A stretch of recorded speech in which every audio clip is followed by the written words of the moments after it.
Imagine you're walking down to your basement, the air heavy and stale, the lights flickering above you. It's quiet, too quiet. But then you hear something, scratching, scraping, something moving beneath the floorboards. Your heart races. The house feels alive, and it's not in a good way. Something is down there watching you, and it's waiting.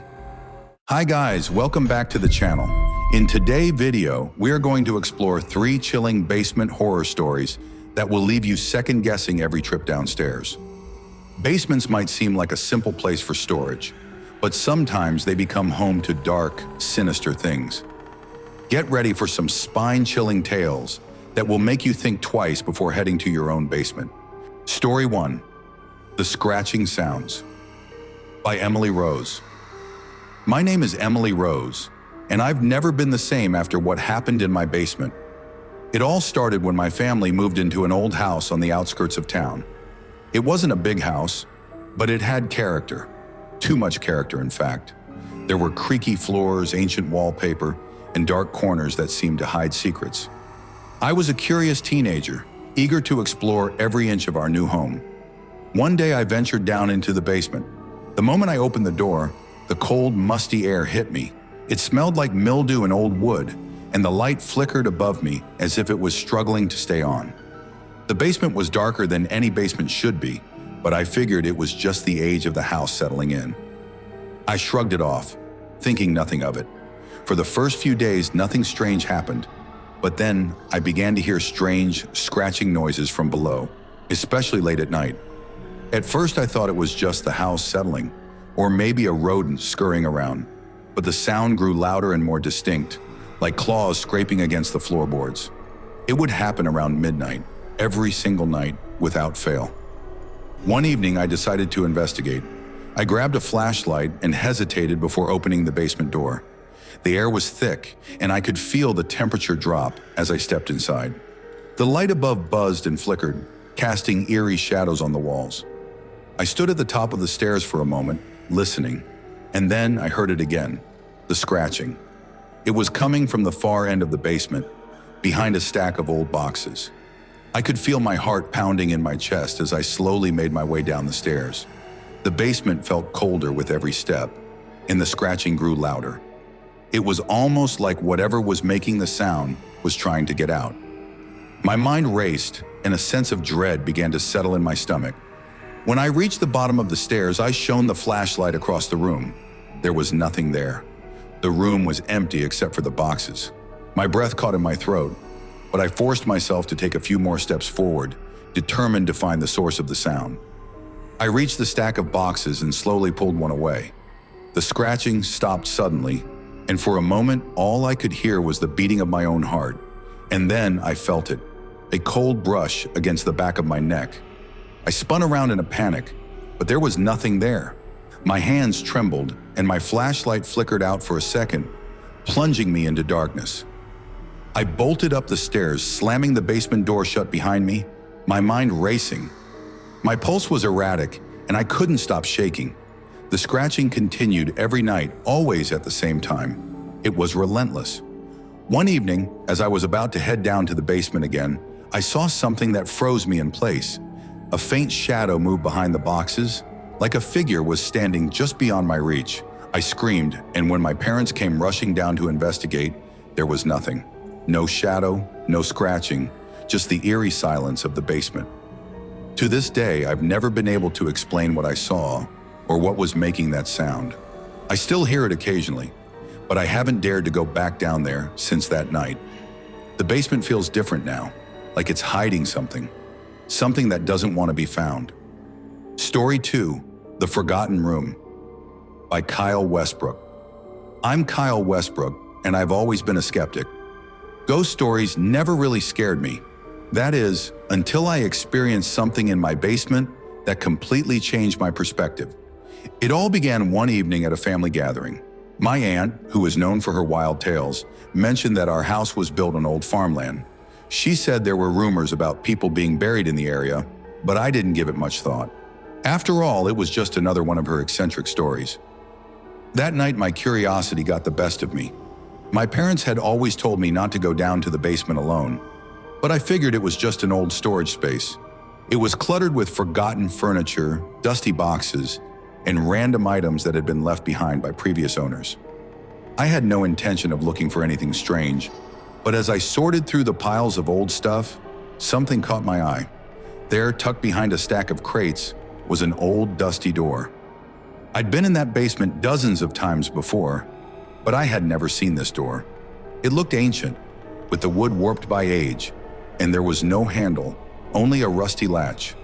My heart raced with curiosity, and despite the eerie feeling that washed over me, I reached for the latch and pulled. The door creaked open, revealing a small, dark room. The air was thick with the smell of decay, and it felt like time itself had forgotten this space. I stepped inside, my footsteps echoing on the creaky floorboards. As I shone my flashlight around, I saw something that made my blood run cold. A large, old wooden chest in the center of the room. It was covered in dust, cobwebs, and a layer of grime.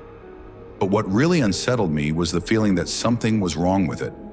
I approached the chest, hands trembling, and opened it. Inside, there was a haphazard assortment of old clothes, tarnished silverware, and strange, forgotten artifacts. But what made my stomach turn was what I found at the very bottom. A yellowed photograph, carefully folded and hidden beneath the other objects. I unfolded it slowly, my hands shaking. The photo was old, almost brittle with age, showing a smiling family standing outside the house. But in the background, half hidden by overgrown vines, was a gravestone. I froze. I had never noticed that gravestone in the yard, and my mind raced as I tried to make sense of what I was seeing. Just then, I felt a hand on my shoulder. I spun around, my heart pounding, but there was no one there. I could feel my pulse quicken as I rushed upstairs, slamming the basement door behind me. That night I lay awake, staring at the ceiling. The image of that gravestone haunted me, and I couldn't shake the feeling that something was watching me. The next day I asked my parents about the room and the photograph. They were stunned. They told me the house had been built long before they moved in, but they had never seen that door. I couldn't stop thinking about it. Years have passed since I found that room, but I've never been able to forget what I saw. The house still feels like it's hiding something, and every time I step into that basement, I wonder if I was meant to find that photograph or if it was something I was never supposed to know. Story 3, The Basement Mirror, by Laura Dalton. My name is Laura Dalton, and what I experienced in my basement still sends shivers down my spine. I moved into an old townhouse with my roommate a few years ago. The place had been vacant for years, and the landlord assured us that it was in good condition. At first, everything seemed fine, but then I started noticing strange things. The first oddity I encountered was the mirror in the basement. It wasn't just any mirror, it was large, ornate, and old-fashioned. It stood in the far corner of the basement, almost as if it had been placed there deliberately. What made it unsettling was the way it reflected things. The reflection always seemed off, like something wasn't quite right. At night, I'd catch glimpses of movement in the mirror, but when I turned around, there was nothing there. I tried to ignore it, but over the next few days, the feeling grew worse. One night, I needed to go down to the basement to grab some boxes for a project. As I passed by the mirror, I couldn't help but glance at my reflection. But instead of seeing just myself, I saw something else. A figure stood behind me, its face obscured.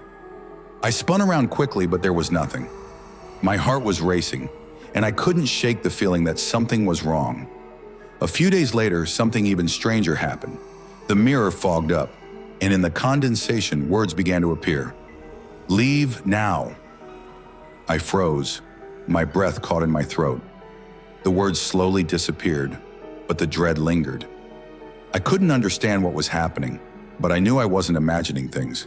The strange occurrences escalated. I would hear noises coming from the basement at night, and sometimes I'd see shadows moving out of the corner of my eye. My roommate didn't believe me. She thought it was just my imagination playing tricks on me. But one night, she went down to do laundry. She didn't come back.